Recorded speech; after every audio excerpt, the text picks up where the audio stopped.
each person is tempted when he is lured and enticed by his own desire. Notice the imagery. We're lured, we're enticed. He uses illustrative language. The picture of a fisherman or a hunter who's seeking to trap his prey. Now think about that. If you're looking to trap an animal, you don't just set out the trap there. Animals don't go looking for traps. If you're looking to fish, you don't just get the fishing pole and put a hook out there and throw it out there. I've actually tried that. It never works. The fish never comes and just bites the hook. What you do, you look for a lure. And you try to find a lure that's fitting to the fish that you're trying to catch. And so you're saying, okay, well, what am I trying to catch? And these different fish are vulnerable. Do I want it to look like a minnow? Do I want it to look like a bug? Do I just want to get worms, earthworms that are out there? And what is it that is going to be specifically vulnerable for what I'm going to try to catch? Or we think about, let's say, a mouse. If you have a mouse in your house and you're saying, okay, how do I catch this mouse? Well, you get a trap.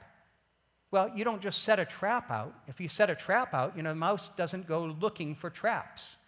The mouse goes out looking for food. And so what happens is you put a cheese out there. You put something on the trap and it says, okay, here's free cheese. There's no consequence in the cheese. And there's this promise of an easy meal. And there's a lie behind it. Oh, it's free cheese, but there's a lie on the other side that you hope the mouse doesn't see. That if you take the bite, I'm not trying to feed the mice. That's not why I'm putting cheese out. I'm trying to kill the mice. I'm putting the cheese out as a lure. And that's exactly what Satan does to us in temptation. He lays a trap out for us. He gives an enticing bait, in a sense, that he's trying to draw us in with the promise of a free and easy meal, something that's going to satisfy us, at the same time totally hiding the hook, hiding the trap, hiding the true purpose behind what he's trying to do. See, if this is Satan's strategy, then we've got to understand, how do we gain victory? Well, some of it is learning to be able to discern the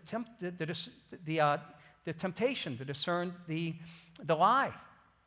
And so look at what he says here in verses 15 again. In 14 he says, each person is tempted when he is lured and enticed by his own desire. And here you have words of deception, right? Lured and enticed.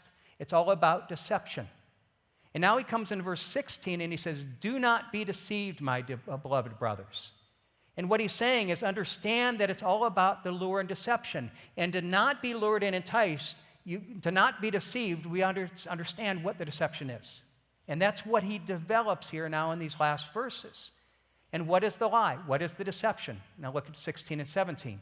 Do not be deceived, my beloved brothers. Every good gift and every perfect gift is from above, coming down from the Father of lights, with whom there is no variation or shadow due to change.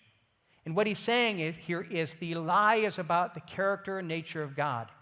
All temptation is based on a lie about the goodness of God. All of it is based on this idea that forget that God is the source of every good gift. Don't be deceived. If you remember this, you're not going to be deceived. If you forget this, if you forget that God is good, that everything that we have is good and perfect comes from Him. And what is it saying here? If every gift is good and perfect gift is from above, it means that anything that is good for us, because God's character is good and loving, He will give it to us. And if God doesn't give us something, it's because it's not best for us. And not only that, but we may look at it and it may look good, it may look attractive, it may be a good desire that Satan's taking outside of God's provision, and there might be a pleasure to it, but anytime we go outside of God's guidelines, anytime we break, in a sense, His guidelines, it's always going to be disruptive. So understand this. Why do we sin? Because we don't believe God. Why do we sin? Because we have been deceived about the goodness of God. We don't really believe that He's good. We think that He's holding something back for us. We think that He doesn't really understand us.